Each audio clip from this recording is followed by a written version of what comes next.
probably going to ever be an esport, but it still centers around esports to only push that concept further along here. And just like Nintendo did with Pokemon, where they had an animated series that captured the minds and the lives of young children, and they grew up playing Pokemon, and now as adults we all know the different Pokemon by name. It just seems like they're about to attack everywhere at once. Yeah.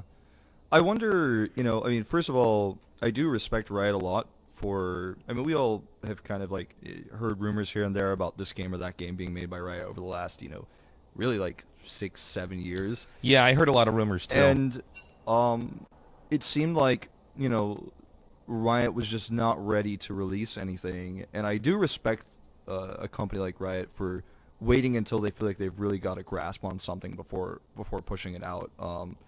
And Blizzard, has done this with a lot of their games before too. Nintendo, notorious for delaying and or canceling. They're really going to hit the mark. So I do really respect them for that. In terms of the games that we've really got a close look on, and we saw like Runeterra, the card game, like people are streaming it right now on Twitch. For me, it's really interesting because I played a lot of League when it first came out, but not so much recently. But there's no attachment for me to the characters in the card game because I'm not really a League person per se. Like I only know League because of the esport. I know the champions because of the esport. The same for me. I have no relationship with those champions. Yeah. So it's weird. Like Hearthstone, I never really played World of Warcraft. So like Hearthstone was kind of the same thing for me, but I fell in love with Hearthstone. So I wonder if I'll end up liking this game. It feels a lot more complicated than Hearthstone at first glance. But, I don't have a key. I can't play it right now. But if I do eventually get a key, I'm going to check it out. But I'm already kind of like pretty deep in Hearthstone, in terms of like how much money I spent on that game and how many hours I spent. I spent so much money, I just stopped.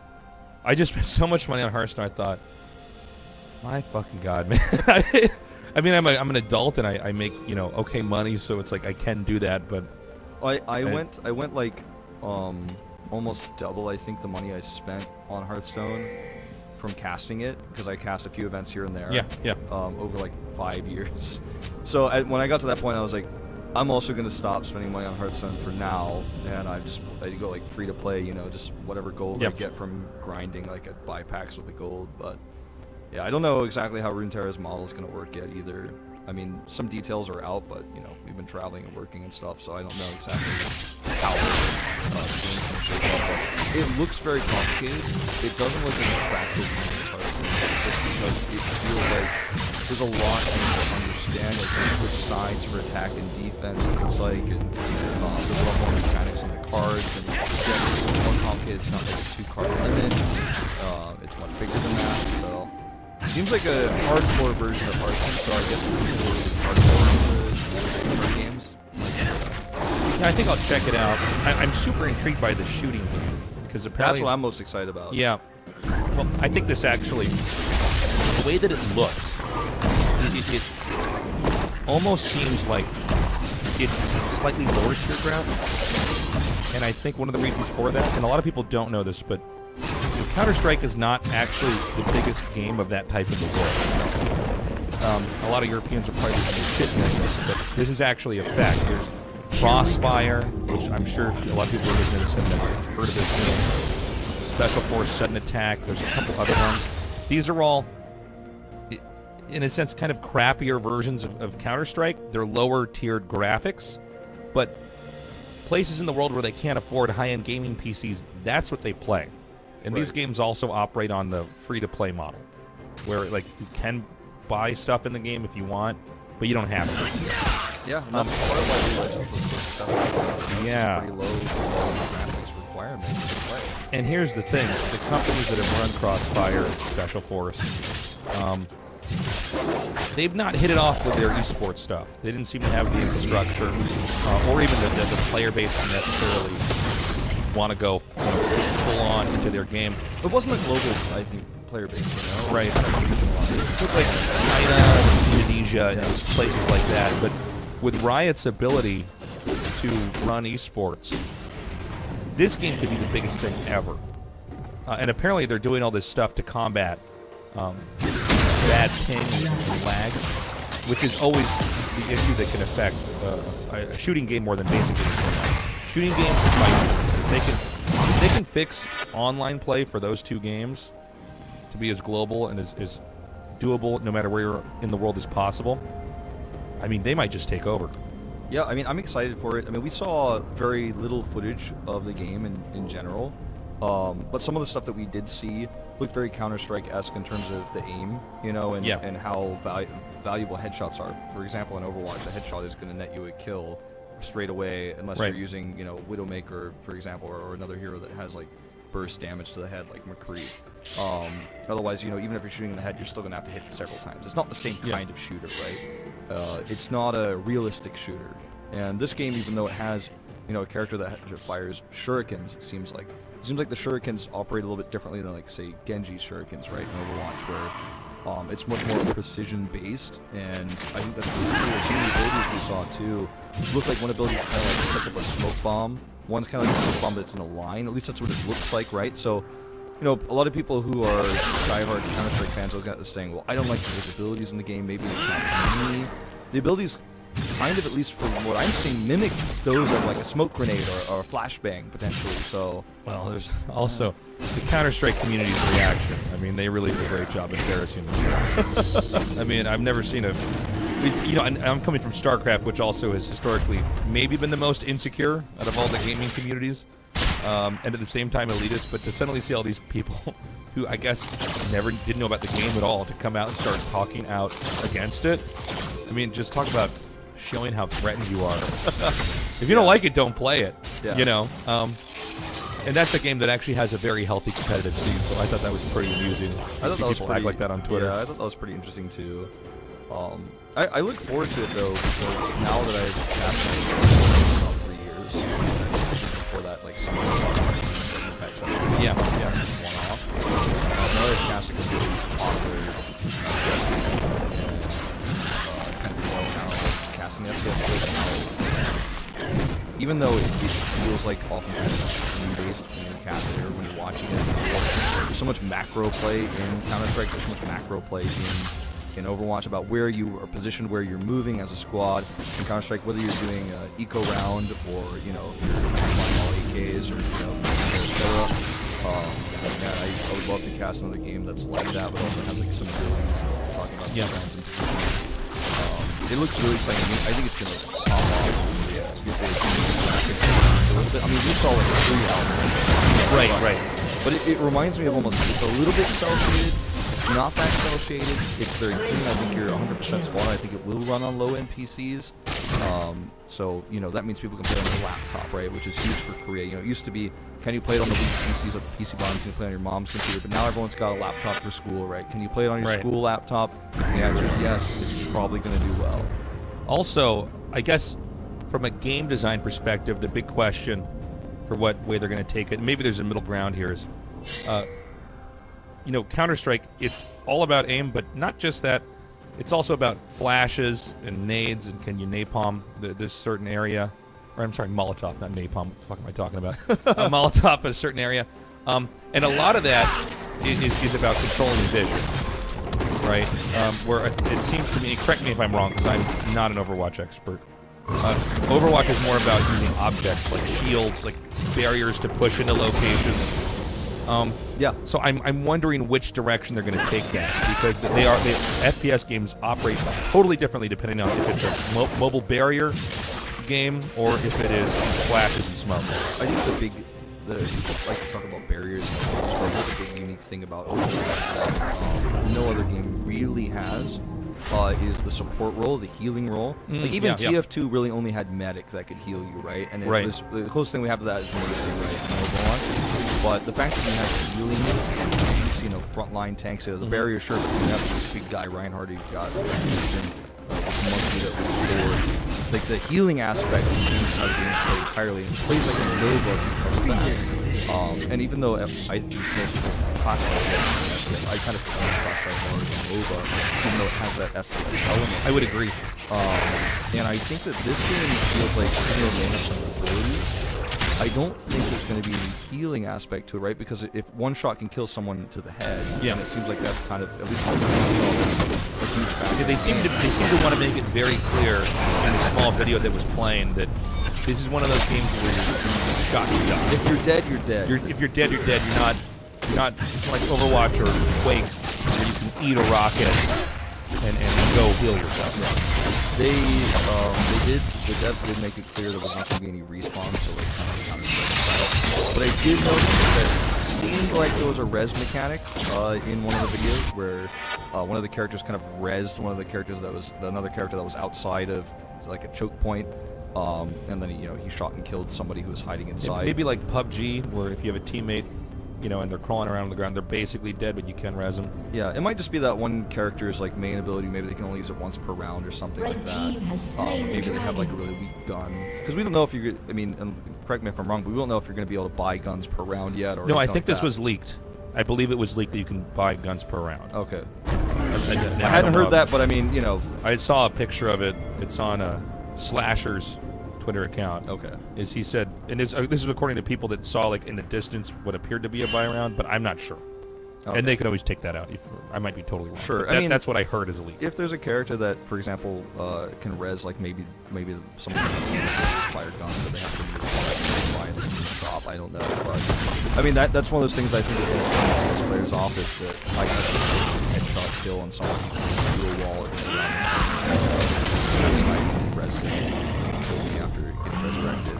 I think that might be one, but like personally, I don't care about it. It's cool for me. As long as it's balanced and as long as it's fine the game, then I'm always open for the that personally.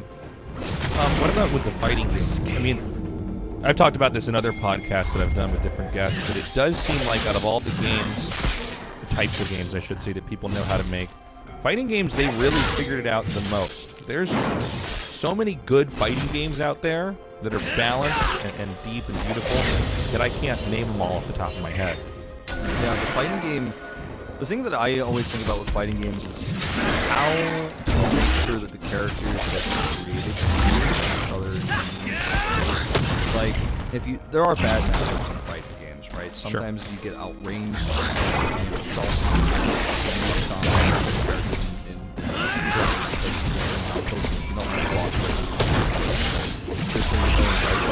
if you make a fighting game where it feels like a lot of roles, something like that, then everyone's going to do that, right? I think that, for me, if I look at this fighting game, what I should be careful about is making too many characters at once. Yeah. I feel like if it's like 8 to 10, they'll probably be okay. But if they're going for like 16 plus, I mean, that is just so hard to balance. Or, I don't know if you've tried to play Tekken 7, but I've been trying to pick it up from time to time, and it's like, there's too many characters when I walk in. And it seems like they're going to have to do a slow drip, because they probably already know what to do. Yeah, I mean, I think that's the way, right? I mean, when you think about all the games that kind of make character rosters now, they didn't start that way. When you look at Street Fighter, even the original Smash Bros. Game for the Nintendo 64, started with 8 characters, 4 unlockable characters, 12 in total. I think Riot could start with an 8-character cast, DLC, build it out, also a wider cast. I mean, you talk about Tekken, Smash Bros. There's like 70 plus characters right now too, so if you know Smash Bros. Smash Lifetime, I find a lot of people are like, there's a lot to know, I almost feel like they should have slowed that down, the proliferation of characters. There's a ton. Yeah, I mean, I remember with characters around, it was a very, very low number. It's quite a bit now, but yeah, I do wonder. I wonder what the FTC has always been suspicious of publishers and organizers. I know, for instance, Capcom is really not doing well with Street Fighter 5 right now. Namco's actually doing very well with Tekken, but they seem like they're starting on such a smaller scale. Like, just now, like, Tekken esports is starting to become a thing that's growing. But a lot of these fighting games, they want to be able to purchase the casters, they don't want some kind of overarching publisher to control stuff. And we know, or we can at least glean from the way that Riot's handled League of Legends, where they are in complete control of everything, that they'd be doing this similar, if not the same thing, with this fighting game. Yeah, most fighting game companies really don't like the idea of circuit-based tournaments. They usually like one-off events that are hosted by that that TO is tournament organizer. Some TO creates a tournament, and they create a series of tournaments like Evo, for example, one of the most famous ones, obviously. But there's even smaller ones like in Smash Bros, like Big House. And I think people like the idea that every tournament is different, has its own style, has its own tournament organizer is located in a different place. So, if you live closer to it, you get to travel there easier than, if it was always in one place like LA, for example, which is like vacation. If you don't live there, it's tough to live there, especially if you're a competitor in a game where you're not like on a team, franchise league or anything like that. So I understand why the fighting game community is kind of against circuit-based tournaments, because they've just never really had that before. But I imagine Riot, if they really want this to be an esport, they've got to have their finger on the pulse on this, right? I feel like they're not going to try to create a new LCS type format. It was also why they just announced this nonchalantly. Like they just sort of brought it up, and other commentators just and then they showed a little bit of this in the trailer, the fighting game that's coming up. Yeah, I don't know. I think if they do this correctly, though, this will make a lot of fighting game players very rich. And those guys, a lot of them do not make that much money. Yeah, a lot of them never. Yeah. I was seeing there was this guy who posted a tweet basically saying what it means when you get top 4 in Evo, and it was like that Nick Gath show. That, you remember that old show, that weird game show, and it was just like, we've got this great gift for you, Nate. It's Secrets of Jafar, the DVD, like, or VHS or something like that. It's like, if you're not getting like top even at Evo, like you're winning pennies basically, and it's really rough for those fighting game guys who literally pay their way to all these tournaments, like they have to fly themselves. I mean, some orgs obviously fly themselves, depends on where you're at, but if you're a player, you gotta fly yourself a tournament, you bomb out early, you do nothing, and you've still gotta pay for your hotel, it's a hard scene to get into. I'm also wondering as well, how is Riot going to handle suddenly having all these games out? I mean, I think part of the reason why they were successful is that they had all their eggs in one basket. From personally working with Blizzard, I've actually seen, in my opinion, some of the errors causing them to, I think, be taken down several times. For instance, every time a new game comes out, a lot of times they'll take the very best and brightest that were managing one game and then shift them to the next game. And then, another game comes out and they'll move people from there. And there's also, it seems to be almost an incentive system inside the company that if you're going to be at the newest game, you're going to, I don't know, but you're going to be given the most attention, probably given the best funding for your projects, while other games can be put on life support, basically. Yeah, I mean, so I think the idea of like the Alive game, right, the newest and biggest and brightest, is something that kind of it's a bug that infected, I think, Blizzard employees and even casters for a while, because StarCraft 2 was for a little while like the biggest esport in the West. In the world, really. Yeah, really. I mean, in terms of live production, we had the GSL running, which had insanely good viewership back then. Still doing solid today. But I mean, at the time, it was massive. Then you have MLGs who are also popping off. Then you have all these companies making new studios. NASL, if you remember that tournament. Yeah. NASL appears. IEM is doing their own thing, and you've got IPL, the IGN Pro League. There's a lot going on, right? I think StarCraft fans were trained to believe like Leo was great. Yeah. And then every time a new Blizzard IP became an esport, everyone went, is this the one? Is this the biggest game in the world? Like, should I go there? Should I care about it? I think that kind of trickles down to staff and casters and production people as well. Because once League of Legends really blew up, everyone saw the viewership numbers, everyone saw dollar signs in their eyes, right? But they wanted to stay within Blizzard, so I think everyone was jumping to the next thing. And I think a lot of people lost sight of where they were and what they were doing along the way.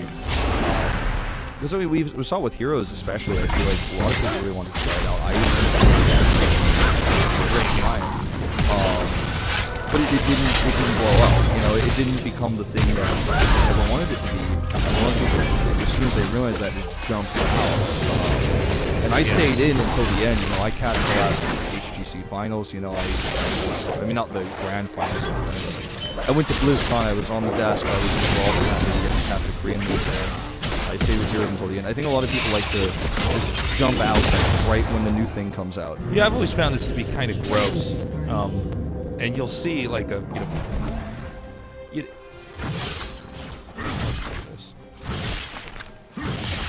no matter what, your game will never be the biggest threat.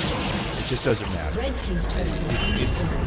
It's unfortunate to see that Blizzard opted to kill Heroes of the Storm, because that was the first signal that they were willing to kill.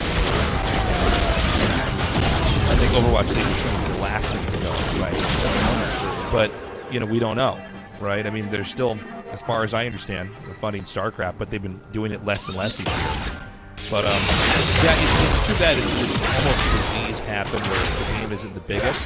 People want to leave immediately. What is that? I think it's just people chasing success and fame, which is, you know, like a common thing that happens in general. Everyone wants to be on the biggest game, wherever they're going to get the most clicks on their ad. You know, that's why you have, you know, why journalists even online like have gotten rid of a lot of their integrity and are just posting clickbaity titles, because it's about getting the biggest, the best, the clicks, right? We're moving towards a world where everything is going so fast. Yeah. I mean, you know, Heroes of the Storm, if you think about the length of HGC's existence, which is really about 2 years, like the official existence of HGC, compared to like how long GSL was popular at the start, how long it's still going for. Yeah. I mean, that was, GSL started in 2010. That was, you know, 9 years ago. But it's still going. And how people thought about it, you know, creating a long-standing league. 2010. That's not that long ago. But things have changed so much since then that everyone was like, kill it in a year if it's not good, you know. Like, I mean, I don't know where Fortnite and PUBG and Apex Legends are going to be in 2 years, but I think they're all trying to compete in the same space and they're all struggling. And how many of them are going to last, I don't know. But are people investing towards the future, or are they only thinking about the now? And I think a lot of people are thinking only about the now. I think you are 100% correct on that. Speaking of PUBG or Fortnite, one of the things that I found most interesting was what Riot did. They have no interest in stepping to it that way. I think intelligently so. I think they've realized that people making battle royales right now is another disease in of itself, where there's too many battle royales. What they've really done is they're stepping into the places that are getting ignored. It really makes me hope they have an RTS. Because there's another genre that's just, you know, everything when I was young was an RTS. Yeah. There were tons of RTS games at stores, and now everybody's completely backed away. I think in part because Blizzard backed away from RTSs.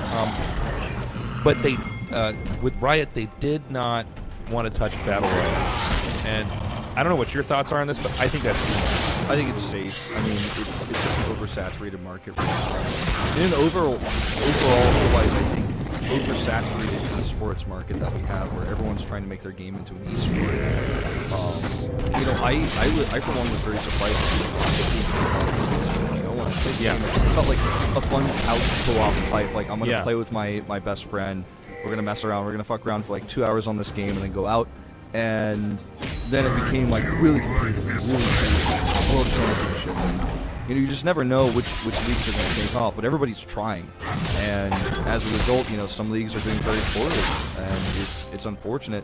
But I mean, I think the game industry too. When you think about, you know, what it was like in 2007, I think it was 2007 when StarCraft 2 was announced, when they unveiled it in Korea. I think it was around 2007. It didn't come out for many more years. At that time, you know, all the RTS people were really excited. You and I are really excited. But I think just gamers in general were like, this is big, because everyone's talking about it. The game's just big, you know, major titles didn't get released that much. Yeah. And now we have all these mega consoles. We have Nintendo Switch. There's the thing that spits out crazy. So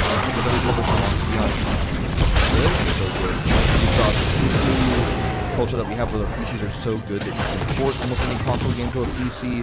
There's just so many games. Like, I can't play all the games I want to play, and then I can't play all the esports titles that I want to play. I can't. If you're an esports fan, how the hell can you watch even like 1/5 of everything that's out there? I mean, so nothing can be like as big or as popular as some of the best games are now or even were before until like the fan base gets bigger. Because we have, you know, a limited amount of people in esports. I think it's growing slowly, but until it like explodes further, I mean, we're just splitting viewership across like way more titles than we used to. When it was like StarCraft 2 and League of Legends were the only esports that are really doing well on Twitch, and you have Counter-Strike to a certain extent. Those tournaments were all doing insanely well, and they still are, but it's like split. You know what I mean? Yeah. Yeah, I don't know. It makes me wonder. Is Blizzard fucked on some level? I mean, I want to talk about BlizzCon coming up here, but I mean, our company doesn't seem to be in great shape. Almost everybody that I know has left. Now, that doesn't mean there can't be smart people that come fill in those gaps, but I don't think Blizzard is fucked. To answer your question directly, I think Blizzard has a great fans. Yeah, especially the ones that have stuck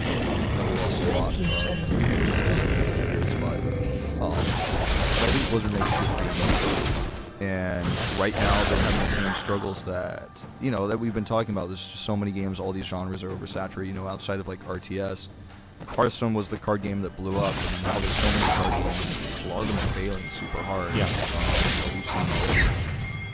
I wonder, you know, how do you keep iterating on a game like Hearthstone? How do you keep iterating on a game like World of Warcraft when it feels like it's already been done before? Yeah. That's why I think a lot of people just like classic. Because it's like, you know, with World of Warcraft, but I think something for a lot of people was lost along the way, you know, how new player friendly it was. Everyone wanted to go back to something a little bit more hardcore.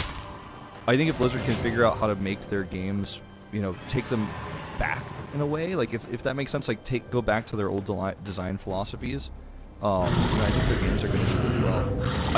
I don't think they're doing poorly by any means. They've laid off a lot of people. I think they're trying to trim the fat a little bit right now, but I think that they will bounce Bloat back. is very common in these companies. Yeah, I mean, they've got so many IPs and probably have a bunch of IPs that we don't even know. You know, they're not announced yet or released yet. So I feel like we should wait and see. I mean, I'm a little bit biased. I work in, you know, the Overwatch League, and I think it's doing pretty well. Like the viewership has kind of exceeded what most people's expectations were. And now we're trying something.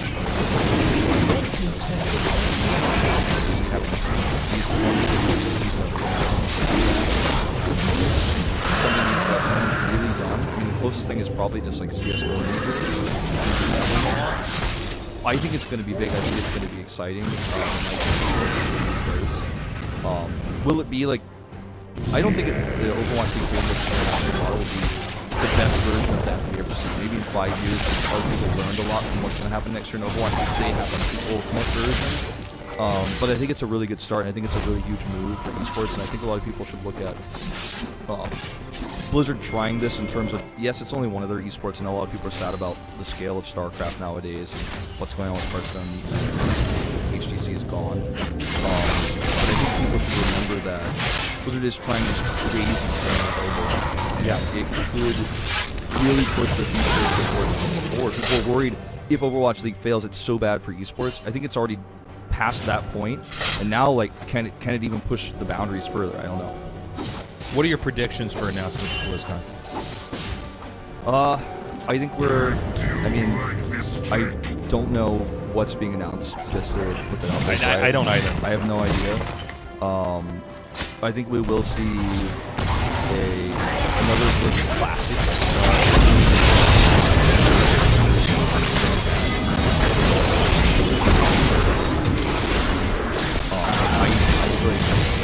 Where we're going with Diablo right now. Yeah. Everyone's guys have phones or whatever. Yeah, I think that would be pretty touching if they announce that they're working on a Diablo-style project. I imagine there's going to be a Diablo 4 announcement. I just have to imagine that's going to be, because they need a win. If there is in fact no Diablo 4, I would imagine they're remastering Diablo 2 at the end. There would have to be one of those two things, right?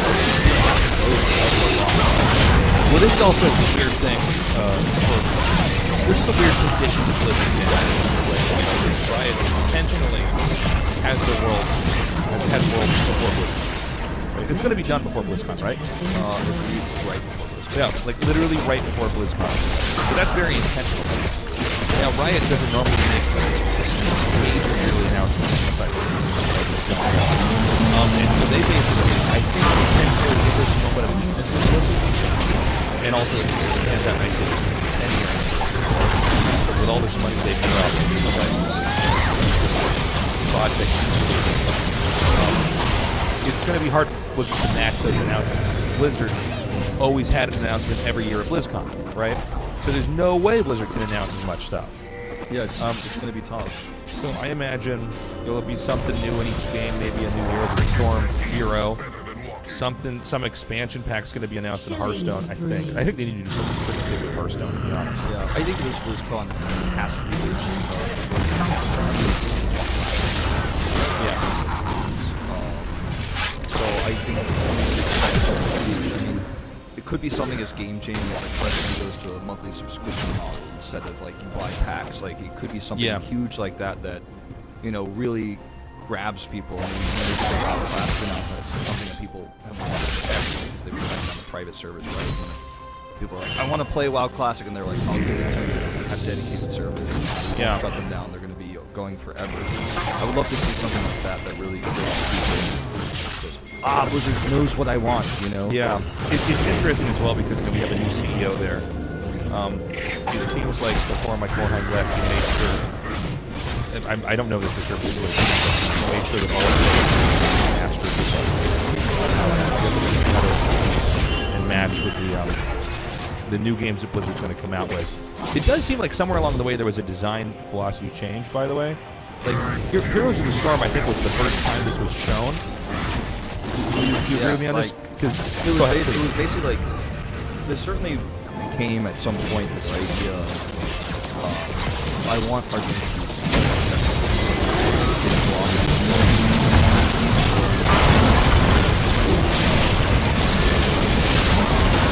anyone can pick up Hearthstone and how to play it.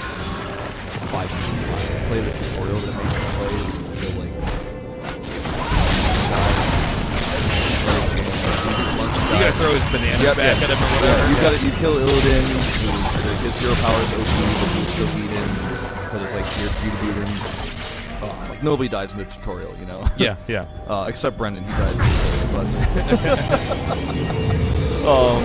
you know, you have to like look at how Hearthstone is built and how Heroes is built with no items, shared experience, and think, okay, we're trying to reach out to like a bigger audience, and like Blizzard's mostly, I think, hardcore audience that they had before. Yeah, Diablo was a hardcore game, StarCraft a hardcore game. Warcraft 3 was pretty hard. Yeah. I mean, it's a very difficult game. Actually, what I meant, because I was thinking of something totally different. I thought Heroes of the Storm was the first time that Blizzard indicated that they were interested in another company's success with their game. I thought, well, why don't we try to make our own version of it? Like, Heroes of the Storm, there really weren't major card games out. We're lucky. Well, I was sorry, I meant the first one. Okay, like card games, there was nothing like that on PC or iPad or phone until Blizzard did it. There was nothing really like StarCraft or Warcraft 2 until Blizzard did it. There was nothing like Diablo, and that spawned the whole Dungeon Vault. I guess there were MMOs, but Blizzard's MMO was so crushingly good and advanced, and those take a long time as well. But Heroes of the Storm, and obviously